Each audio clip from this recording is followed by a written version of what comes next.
அவர்களை வருக வருக என வரவேற்று உங்கள் சார்பாக சென்றார்கள். நேற்றைக்கு திருவள்ளூரிலே 10 பேர் வைத்தார்கள். அந்த வகையில் நேற்று மதுரையில் 26 புதிய பேருந்துகள் மக்கள் பயன்பாட்டில் கொண்டுவரப்பட்டது.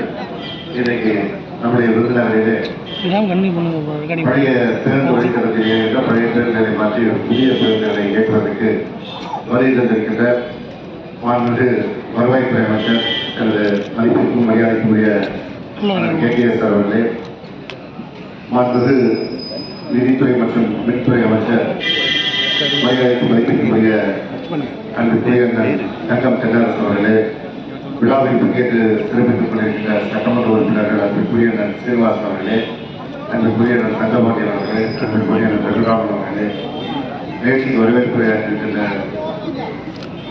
தமிழ்நாடு அரசு போக்குவரத்து கழகத்தின் மதுரை போக்குவரத்து மேலாண் இயக்குநர் அவர்களே மற்றும் நிகழ்ச்சியில் பங்கேற்றிருக்கின்ற உள்ளாட்சி பகுதியிலே அரசு அலுவலர்களே, நிகழ்ச்சியில் வருகின்றிருக்கின்ற மாவட்ட ஆட்சியர் அவர்களே, உங்கள் அத்தனை பேருக்கும் அன்பு கலந்த வணக்கத்தை தெரிவித்துள்ளேன்.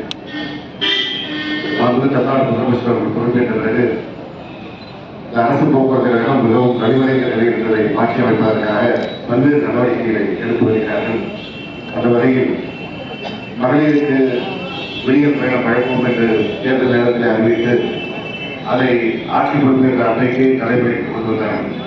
அப்படி கொண்டு வந்த காரணத்தினால்தான் இன்றைக்கு போக்குவரத்து கழகம் ஒரு மிக மோசமான நிலையிலிருந்து மீண்டு வந்திருக்கிறது. பலரும் நினைத்துக் கொண்டிருக்கிறார்கள் அது மகளிர் விடியல் பயணத்தின் மூலமாக மகளிர் இலவசமாக பயணம் செய்வதன் காரணமாக போக்குவரத்து கழகத்திற்கு நஷ்டம் ஏற்படுகிறது. அப்படி கிடையாது. போக்குவரத்து கழகத்திற்கு ஏற்படுகின்ற செலவினை மாண்புமிகு தமிழ்நாடு முதலமைச்சர் தளபதி அவர்கள் வழங்கிவிடுகிறார். இந்த ஆண்டு 2500 கோடி ரூபாய் அதற்கு ஒதுக்கியிருக்கிற காரணத்தால்தான் முதல் தேதி அன்றைக்கே நம்முடைய போக்குவரத்து துறையை பணியாற்றுகின்ற ஊழியர்களுக்கு சம்பளம் கொடுக்க முடியாது. பக்கத்தில் இருக்கின்ற பல்வேறு மாநிலங்களில் 3 மாதங்கள் கழிந்து கூட சம்பளம் கொடுக்காமல் அதுக்கு போராடுகின்ற நிலையெல்லாம் இருக்கிறது. அந்த நிலையை இன்றைக்கு மாறி இருக்கிறது என்றால் நம்முடைய முதலமைச்சர் கொண்டு வருகின்ற திட்டம். அதே போல கடந்த ஆட்சி காலத்தில் ஊதிய ஒப்பந்த பேச்சுவார்த்தையை 3 ஆண்டுகளில் முடிக்க வேண்டியதை முடிக்காமல் நிறுத்திவிட்டு சென்றதை 1.5 ஆண்டுகள் இன்னும் கூடுதலாக எடுத்துக்கொண்டு முடிக்காமல் விட்டுவிட்டார்கள்.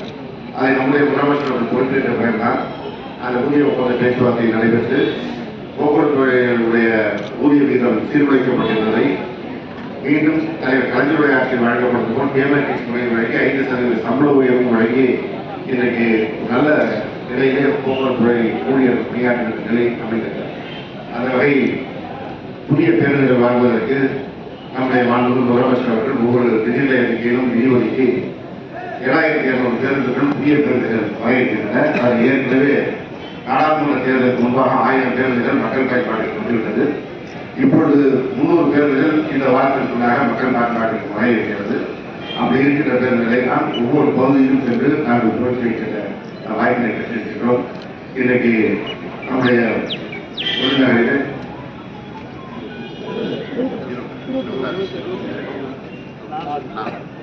26 கோமசல் பேருந்துகளும் 4 நகர்ப்புற பேருந்துகளுமாக மொத்தம் 30 பேருந்துகள் புதிதாக மக்கள் பயன்பாட்டிற்கு கொண்டு வரப்படுகிறது.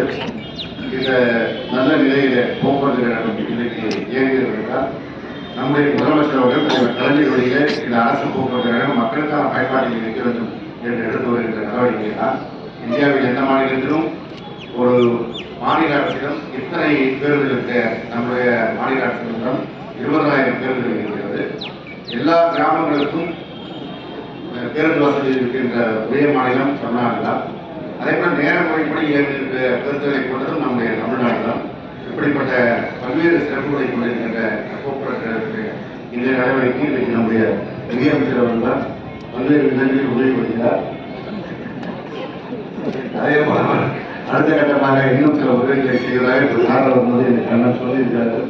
அவற்றை எல்லாம் செய்து இன்னும் பேருந்து சிறப்பான சேவையை வழங்குவதற்கு அவர் உதவ வேண்டும் என்ற நேரத்தில் கேட்டு நம்முடைய மாண்புமிகு வருவாய்த்துறை அமைச்சர் அவர்கள் இன்றைக்கு இந்த நிகழ்ச்சியில் கலந்து கொள்வதற்கு நேரம் வழங்கி கலந்து கொண்டு இந்த பேருந்துகளை துவங்கி வைப்பதற்கு போக்குவரத்து கழகத்தின் சார்பாக நன்றியை தெரிவித்துள்ளேன்.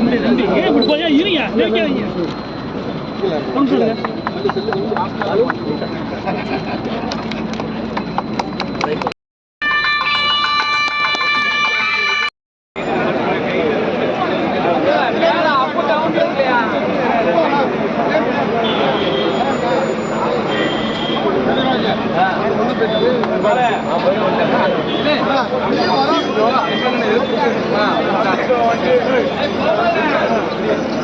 மேல 50 கீழே 50 இருக்குல்ல அப்படியே